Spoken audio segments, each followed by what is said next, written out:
Buenísimas, recontra buenísimas y felicísimas y salutísimas noches. Hoy es martes, mi Cristo interior, salud y bendice a tu Cristo interior y el de todas las personas que se van a conectar hoy, esta noche, mañana, cualquier día. También el de aquellas personas que mirando la hora y queriendo conectarse. Hoy es martes 8 de octubre de 2013. El programa es el número 612. 612. 3 años, por ahí, 7 meses. Que el espíritu de sabiduría descienda sobre nosotros todos y nos ilumine a mí para decir lo que debo decir a ustedes para entender. Gracias por sus correos. Gracias por lo que en ellos dicen. No debo un solo correo, todos están contestados, salvo que hubieran llegado después de las 7:30 de la noche. Estamos en el libro de Flora Davis, El lenguaje de los gestos.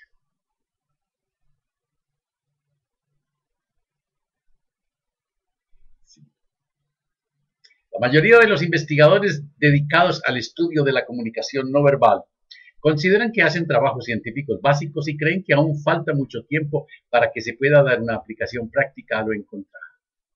Sin embargo, Paul Ekman piensa que los estudios de la comunicación no verbal serán un campo muy candente durante unos años hasta que se logre develar los interrogantes fundamentales. En cuanto a su aplicación práctica, predice que se emplearán en muchos estudios psicológicos sobre las emociones, utilizando como parámetro la expresión facial. Ekman considera asimismo que no habrá grandes progresos relacionados con la psicoterapia, puesto que los terapeutas ya están empleando los conocimientos existentes sobre la comunicación. Piensa además que surgirá una tremenda explotación comercial, entrevistas de empleo, por ejemplo. Puedo prever la aparición de institutos dedicados a entrenar vendedores y aspirantes a diferentes puestos. También creo que se empleará la observación de las expresiones faciales durante las entrevistas de personal. Pienso que el estudio de las expresiones se utilizará para probar la reacción ante las propagandas comerciales, sobre lo cual ya he sido requerida y no he aceptado. Creo que veremos un creciente entrenamiento del comportamiento facial de los empleados en todo el mundo de los negocios. Considero que es posible enseñar a las personas para que aprendan a engañar mejor. Algunas de estas predicciones no son muy halagüeñas, pero cuando así se lo comenté, Ekman me dijo que en cuanto a la comunicación no verbal pase a ser parte del conocimiento popular, comenzará a cambiar. En cuanto se publiquen estudios que describan las formas en que la gente disimula que está fingiendo, esas maneras comenzarán a desaparecer para dejar lugar a otras. Esto presenta un nuevo problema para los investigadores de ciencias sociales. Sus estudios sobre el comportamiento pueden precipitar cambios de conducta que a su vez quitarán validez a sus investigaciones anteriores. La idea de que existía una persona para entrevistar al personal que está entrenada para registrar expresiones faciales es algo escalofriante y nos recuerda el 1984 de George Orwell, donde un hombre cometió un crimen facial cuando su rostro dejó traslucir que estaba imaginando pensamientos prohibidos. Al explicar a la gente que los movimientos corporales producen una comunicación, esta se siente desamparada, expuesta y al descubierto aún en completo silencio.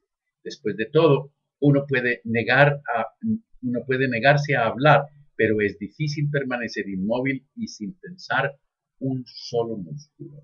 Freud escribió: aquel que tenga ojos para ver y oídos para escuchar podrá convencerse de que ningún mortal puede guardar un secreto. Si sus labios mantienen silencio, conversará a través de las puntas de sus dedos. La traición brotará de todos sus poros. Una vez oí que un hombre le dijo a una mujer: ¿te has dado cuenta de que acabas de cruzar las piernas y los brazos al mismo tiempo? Obviamente te has puesto a la defensiva. Esta es una interrupción en la intimidad, tan incorrecta como leer o discutir la correspondencia fija. Mucha gente se sentirá menos feliz ante la perspectiva de vivir en un mundo en el que algunas personas aprenden a leer el rostro y otras a mentir con la expresión facial. Sin embargo, Este proceso cultural, que es una especie de diente por diente, es probablemente tan antiguo como la humanidad misma. Un hombre aprendía a usar la lanza, otro inventaba el escudo, el primero mejoraba la lanza y así sucesivamente. De cualquier manera, yo considero que los beneficios potenciales de esta ciencia sobrepasarán en mucho las mínimas deficiencias que prevengan del uso indebido, ya que a medida que las personas se vuelven más conscientes de sus rostros, cómo podrán de sentirse más próximas a los sentimientos de los demás. Marido y mujer, paciente y terapista podrán interpretarse mejor uno al otro y captar más rápido la desazón, la ira o el placer para determinar con más claridad la impresión que causan en el otro.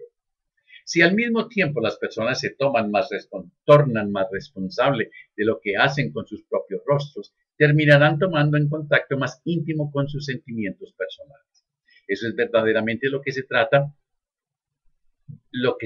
de conseguir en la actualidad mediante la terapia de grupo, la psicoterapia, los encuentros juveniles y otros fenómenos de la vida moderna. Lo que dicen los ojos. Imagínense que un día mientras usted está sentado en un lugar público, levanta la vista y se encuentra con la mirada fija de un desconocido que lo observa inexpresivamente y que no se altera aun cuando usted le clava sus ojos. Con seguridad, usted mirará rápidamente hacia otro lado y luego de unos segundos se volverá hacia él para ver si todavía le sigue observando. Si continúa haciéndolo, usted lo mirará de hito en hito varias veces y a medida que lo haga, si la persona persiste en su actitud, usted pasará rápidamente de la ira a la alarma. Esta forma de mirar fijo, sin variante, es un medio de amenaza para muchos animales como así también para el hombre. Un naturalista que estudió el comportamiento de los gorilas montañeses en la selva registró esta especie de combate de miradas fijas entre los machos. Él mismo se expuso a un ataque si miraba a un animal fijamente por un lapso prolongado. Los monos rhesus, R-H-E, rhesus, los que se llaman Macacus rhesus, en ellos se encontró el factor RH de la sangre. Los Macacus rhesus también reaccionan violentamente cuando otro mono o un ser humano les mira fijamente. En recientes experimentos de laboratorio, Ralph Exline, un psicólogo de la Universidad de Delaware, investigó la comunicación hombre-mono referente al comportamiento de los ojos. Los monos fueron encerrados en jaulas en una habitación vacía bien iluminada. Cuando el investigador se aproximaba a la jaula mirando hacia abajo con una actitud tímida, la reacción era mínima. Cuando lo hacía de manera más agresiva, mirando directamente a los ojos y fijando la mirada, el animal comenzaba a mostrar los dientes y balancear la cabeza amenazadoramente. Sin embargo, el mono no respondía como si se sintiera amenazado, cuando el investigador, con la misma expresión fija, mantenía los ojos cerrados. Al dar un paso más en el experimento, es decir, cuando el investigador se echaba hacia adelante y sacudía la jaula, siempre con los ojos cerrados, el animal demostraba estar atento, pero no aparecía como amenazante. Los monos son sensibles a la mirada hasta en un límite increíble. En otro experimento se expuso a varios monos rhesus a las miradas de un hombre que estaba oculto. Inmediatamente comenzaron a aparecer deprimidos y al controlar sus ondas cerebrales se descubrió que cada vez que el hombre los miraba directamente se notaba alteraciones en el esquema de las ondas. Resulta difícil entender cómo sabían cuándo los miraba directamente y cuándo no, puesto que no podían ver al hombre que lo hacía, pero este comportamiento parece ligado a una experiencia humana muy común. Casi todos hemos sentido en alguna oportunidad la incómoda sensación de ser vigilados y luego confirmar nuestra sospecha al darnos. Nos sentimos mirados. Generalmente consideramos que un sonido apenas audible o un movimiento ínfimo captado en la visión periférica nos ha brindado esa sensación. Resulta intrigante la idea de que para los monos y también para los hombres existía tal vez alguna clave aún más primitiva que produzca esta sensación. La mirada de las suegras cuando uno estaba bien cerquítica de la novia y le agarraba una nalga y ¿qué hacen? Resulta intrigante la idea de que para los monos y quizá también para los hombres exista tal vez alguna clave aún más primitiva que produzca esa sensación. Nadie ha observado qué ocurre con las ondas cerebrales del hombre cuando lo miran fijo, pero un estudio reciente parece indicar que una persona que es mirada insistentemente tiende a aumentar su ritmo cardíaco en mayor proporción que la que no lo es. Una de las mayores incomodidades de hablar en público consiste en enfrentarse con gran cantidad de miradas fijas. Es el problema del conferenciante. Cuando hay 400, 500, 600 personas, son 1200, 1400 pares de ojos mirándolo a uno, y no todo el mundo está pensando en él. Y hay mucha gente que mira sensualmente al expositor. La potencia de la mirada fija ha sido reconocida a través de la historia de la humanidad, y en muchas culturas existen leyendas sobre el mal de ojo, mirada que ocasiona perjuicios a la persona que la recibe. En tabletas de arcilla datadas al tercer milenio antes de Cristo hay referencias sobre una deidad que poseía el mal de ojo. El sabio judío Rab, en el tercer siglo de nuestra era, sostenía que el 99% de las muertes se producían por el mal de ojo. La gente creía que algunas veces esos extraños poderes de visión se adquirían en un pacto con el diablo, y en otras oportunidades que era una maldición que caía sobre un inocente. Se decía que el Papa Pío IX, aquel de Lourdes, aquel que crió al niño, en fin, electo en 1846, era poseedor de dicha condición maligna. Este papa fue el que decretó que todo lo que decía el papa era verdad. Se consideraba que su bendición era indefectiblemente fatal. La Inmaculada Concepción, el dogma, es originario en él. También ha existido la creencia paralela de que usar una larga mirada fija servía de magia protectora, y hasta 1947 los barcos que navegaban por el Mediterráneo solían llevar pintados ojos protectores en su casco.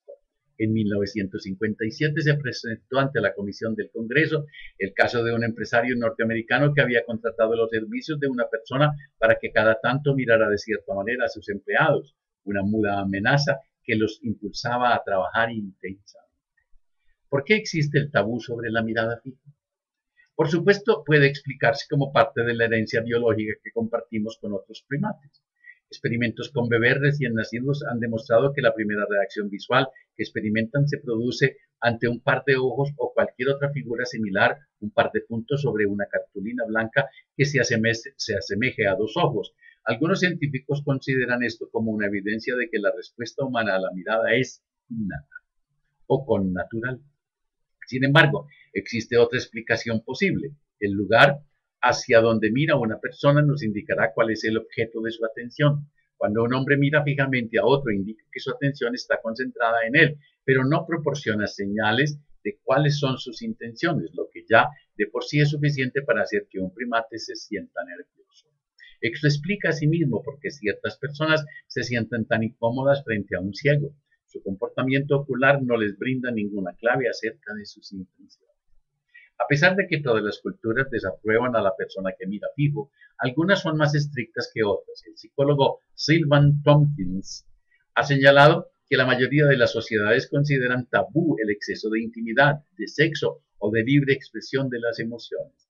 Este exceso varía de una cultura a otra. Sin embargo, desde que existen estos tres tabúes, también existe el tabú acerca del contacto ocular, ya que destaca la intimidad, expresa y estimula las emociones y es un elemento importante en la exploración sexual.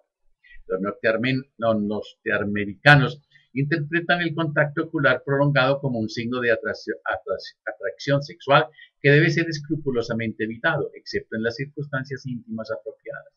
Es fácil para un hombre denotar intenciones sexuales con los ojos. Una larga mirada a los pechos, a las nalgas o a los genitales, una mirada escudriñadora de arriba a abajo que desvista a quien la recibe, o simplemente mirando directamente a los ojos. Tal vez el hecho de que el contacto ocular activa la excitación sexual tan rápidamente sea la causa de ese episodio tan común en cualquier esquina. El hombre que mira provocativamente a una mujer, quien baja la vista en una inmediata actitud defensiva. Se enseña a los niños a no mirar fijamente los senos o la entrepierna. Rara vez se les explica claramente, sin embargo, lo aprenden. En muchas, si no en todas las sociedades, las niñas reciben un entrenamiento más estricto que los varones acerca de dónde no deben mirar. La conexión entre el sexo y el contacto ocular es una realidad muy fuerte. Desde hace mucho tiempo se considera que el exceso sexual causa debilidad en la vista y ceguera. Cuando dos personas se miran mutuamente a los ojos, comparten una sensación de placer por estar juntos o de enojo, o bien ambas se excitan sexualmente. Podemos leer en el rostro de otra persona sin mirar sus ojos, pero cuando los ojos se encuentran no solamente sabremos cómo se siente el otro, sino que él sabrá que nosotros conocemos su estado de ánimo. De alguna manera, el contacto ocular nos hace sentir abiertos, expuestos y vulnerables. Tal vez esa sea una de las razones que induce a la gente a hacer el amor a oscuras y a osmitades y a oscilles, evitando la única clase de contacto, el ocular, que es el que más tiende a profundizar la intimidad sexual. Jean-Paul Sartre sugirió una vez que el contacto visual es lo que nos hace real y directamente conscientes de la presencia de otra persona como ser humano, que tiene conciencia e intenciones propias. Cuando los ojos se encuentran, se nota una clase especial de entendimiento de ser humano a ser humano. Una chica que tomaba parte en una manifestación política declaró que le advirtieron que en caso de enfrentarse a un policía debía mirarlo directamente a los ojos. Si lograba que él la considerase como otro ser humano, tenía más posibilidades de ser tratada como tal. En situaciones en que debe mantenerse una intimidad mínima, por ejemplo, cuando un mesero atiende a un invitado o cuando un oficial reprende a un soldado, el subordinado tratará de evitar el contacto visual manteniendo la mirada directamente hacia el frente. Las diferencias interculturales relativas al comportamiento visual son considerables y algunas veces importantes. Los norteamericanos encuentran que la etiqueta de los ingleses es algo extraña, ya que estos, a no ser que estén muy cerca, fijan intensamente los ojos en los de su interlocutor. La costumbre norteamericana es variar continuamente la dirección de la mirada de un ojo a otro o apartar totalmente los dos ojos del rostro. Los norteamericanos piensan que mirar fijo en público es una intromisión en la intimidad y ser sorprendido en esta actitud es embarazoso. La mayoría de las personas se enfrenta con el problema de no saber hacia dónde mirar cuando comparten con otra un espacio pequeño como el ascensor. Es curiosísimo cómo la gente mira los numeritos. Es curioso. La mayoría de las personas se enfrenta con el problema de no saber hacia dónde mirar cuando comparten con otra un pequeño espacio. Por otra parte, cuando uno debe reunirse con otra persona a la que no se conoce en un lugar público, el tabú de la mirada facilita el medio de descubrirla, seguramente violando la regla dirigida a una mirada interrogante. Los hombres dicen que con frecuencia pueden ubicar a otro homosexual en un lugar público simplemente porque éste les llama la atención con la mirada. Creo, yo no la he ensayado en público, simplemente en este programa. La mayoría de los encuentros comienzan con el contacto visual como gesto de apertura. Tiene distintas ventajas. Puede ser comprendido si el que mira no necesita asumir la responsabilidad por el contacto, contrariamente a lo que sucedería si el saludo fuera verbal. No obstante, según Goffman, cuando un norteamericano permite que otro capte su mirada, se subordina a lo que pueda sobrevenir. Esa es la razón por la que las camareras desarrollan una cierta habilidad que permite que su mirada no sea captada mientras están muy ocupadas. Los niños aprenden esta actitud particular sobre el contacto visual desde muy temprano. Cuando mi hijo tenía solamente 2 años y viajaba en el asiento posterior del auto, estaba ansioso por quejarse y miraba constantemente y giraba constantemente su cabeza hacia mí, pero no decía una palabra hasta que lograba captar mi mirada. Establecer un contacto visual o verse impedido de hacerlo puede cambiar enteramente el significado total de una situación. El hombre que corre a tomar el ómnibus y llega en el preciso momento en que el conductor cierra la puerta y arranca mirando hacia la carretera, se sentirá de manera muy diferente si las puertas se cierran y el conductor prosigue su camino mirándolo fijamente. Las reglas de la etiqueta establecen una gran diferencia entre no saludar a una persona simulando no verla o no hacerlo luego de mirarla y negarse a reconocerla. Esto último representa una ofensa mucho mayor y se ve todos los días la gente que se hace la boba, la loca, para no saludar. El comportamiento visual es tal vez la forma más sutil del lenguaje corporal. La educación nos prepara desde pequeños, enseñándonos qué hacer con nuestros ojos y qué esperar de los demás. Como resultado de esto, si un hombre esquiva la mirada, si se encuentra con la mirada de otra persona o si no lo hace, produce un efecto totalmente desproporcionado al esfuerzo muscular que ha realizado. Aun cuando el contacto visual sea efímero, como generalmente lo es, la suma de tiempo acumulado en mirar tiene cierto significado. Los movimientos de los ojos, por supuesto, determinan qué es lo que ve una persona. Los estudios sobre la comunicación han demostrado el hecho inesperado de que estos movimientos también regulan la conversación. Durante el cotidiano intercambio de palabras, mientras la gente presta atención a lo que se dice, los movimientos de los ojos producen un sistema de señales de tráfico hablado que indican al interlocutor su turno para hablar. Este descubrimiento fue hecho en Gran Bretaña en un estudio realizado por el doctor Aidan Cannon. Llevaron al laboratorio un par de estudiantes que no se conocían, les pidieron que se sentaran y trabaran relación y luego los filmaron mientras conversaban. A pesar de que entre los estudiantes variaba enormemente el tiempo insumido en mirar a su compañero, el patrón que surgió era muy claro. Imaginémonos dos personas que se encuentran en un corredor. Llamémoslos John y Allison. Una vez realizados los estudios preliminares, Allison inicia la conversación. Comenzará por no mirar a John, luego cuando la conversación toma ritmo vuelve a mirarlo cada tanto, generalmente cuando se detiene al final de una frase. Cuando ella lo hace, él asiente con la cabeza o murmura ajá, o indica de alguna otra manera que la está escuchando y ella vuelve sus ojos hacia otro lado. Sus miradas hacia él duran tanto tiempo como los intervalos sin mirarlo, pero no lo hace cuando duda o comete errores en la conversación. Cuando concluye lo que quiere expresar, le dirige una larga mirada significativa. Todo parece indicar que de no hacerlo así, John, sin saber que es su turno para hablar, dudará o permanecerá en silencio.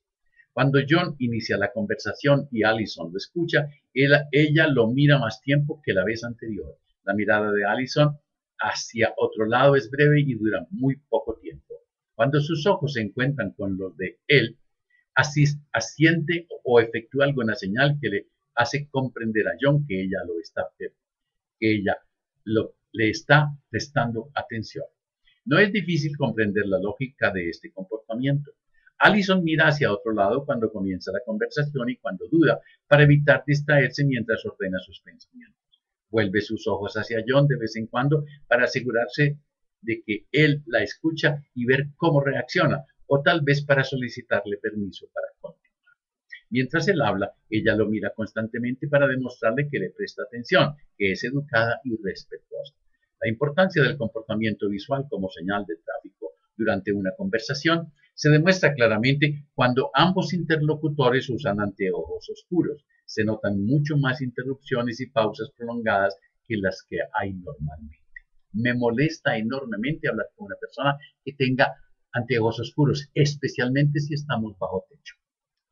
En su estudio, Kendon descubrió que cuando una persona interroga a otra, suele mirarla directamente a los ojos a no ser que se trate de una pregunta algo atrevida o que se refiera a algún tema que tenga ansiedad por conocer.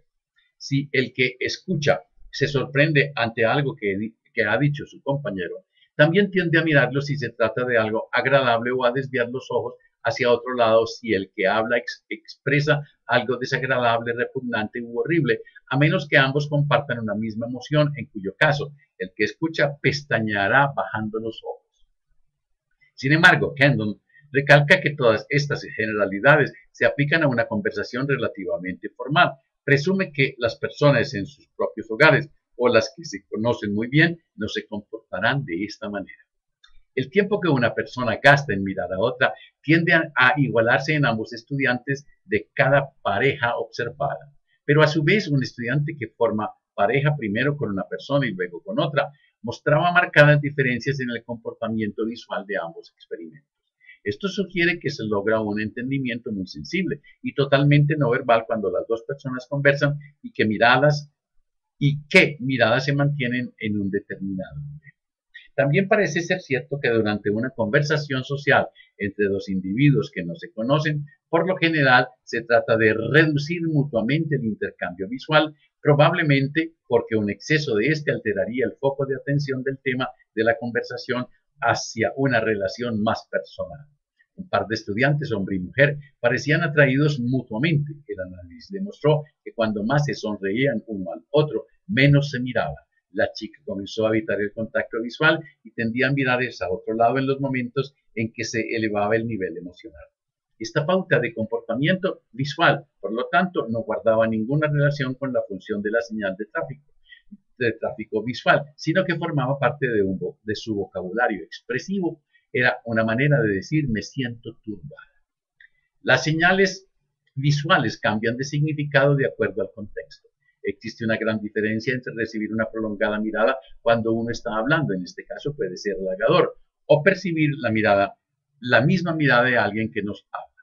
Para el que escucha, recibir una mirada fija y prolongada resulta inesperado e incómodo. Más aún, durante un silencio amistoso, la mirada fija puede ser directamente perturbadora. Un individuo puede expresar muchas cosas mediante su comportamiento visual, tan solo exagerando levemente los patrones habituales. Si mira hacia otro lado mientras escucha al otro, le indica que no coincide con lo que el otro le dice. Si mientras habla vuelve los ojos hacia otro lado más tiempo que del habitual, denota que no está seguro de lo que dice o que desea modificar. Si mira a la otra persona mientras le escucha, le indica que está de acuerdo con ella o simplemente que le presta atención. Si mientras habla mira fijamente a la otra persona, demuestra que le interesa saber cómo reacciona su interlocutor ante sus afirmaciones y que además está muy seguro de lo que dice. Mientras una persona habla, puede en realidad tratar de controlar el comportamiento del que escucha mediante movimientos oculares. Puede impedir una interrupción evitando mirar a la otra persona o puede animarla a responder mirándola con frecuencia. He mencionado anteriormente que la suma de miradas entre las personas varía enormemente. Parece ser que el comportamiento visual no es simplemente compartir y usar el mismo código. Los movimientos oculares de un mismo individuo están influenciados por su personalidad, por la situación en que se encuentra, por las actitudes que toma hacia las personas que lo acompañan y por la importancia que tiene dentro del grupo que conversa. También es cierto que los hombres y mujeres emplean sus miradas de manera totalmente diferente. La mayoría de estos descubrimientos pueden atribuirse a la investigación del psicólogo Ralph Exline, quien durante varios años ha efectuado docenas de experimentos en este campo y la manera en que juegan las diferentes variantes. Los individuos elegidos, por lo general estudiantes, eran introducidos en una habitación especial y se les encomendaba alguna tarea que los mantuviera distraídos mientras se registraba su comportamiento visual o se filmaba a través de un espejo visor especial. Estoy sorprendido, agradablemente sorprendido, por la cantidad de información respecto de lo que hacemos con los ojos cuando estamos hablando, incluyendo los varios movimientos de la cabeza o guiños de cambio de la boca, en fin. Fantástico. Cuando te abrazas, cuando te quieres, cuando te amas, la vida te abraza, la vida te quiere, la vida te ama. Mañana miércoles haremos el lenguaje de los gestos 6. Que la prosperidad, la armonía, la salud, la sabiduría y el amor sean con ustedes y sus familias, conmigo, mi familia. Recuerden que esta noche de martes también puede ser objeto de reconciliación o simplemente de tranquilidad espiritual. Antes de dormirse, después de la señal de partida esta mañana gorda, invoquen, convoquen al espíritu de sabiduría y díganle, ¿qué hicieron hoy? Cuéntenme. Y si en ese relato honesto y sincero encuentran que algo no fue bien con alguien, perdonen a ese alguien, amen a ese alguien, agradezcan y olviden. Y si tú te crees culpable de algo o con malestar interior, perdónate, ámate, agradece, olvida. Que la prosperidad, la salud, la sabiduría y el amor sean con ustedes y sus familias. Con Miguel y mi familia. Y no se les olvide reír, pero por nada, nada, nada del mundo.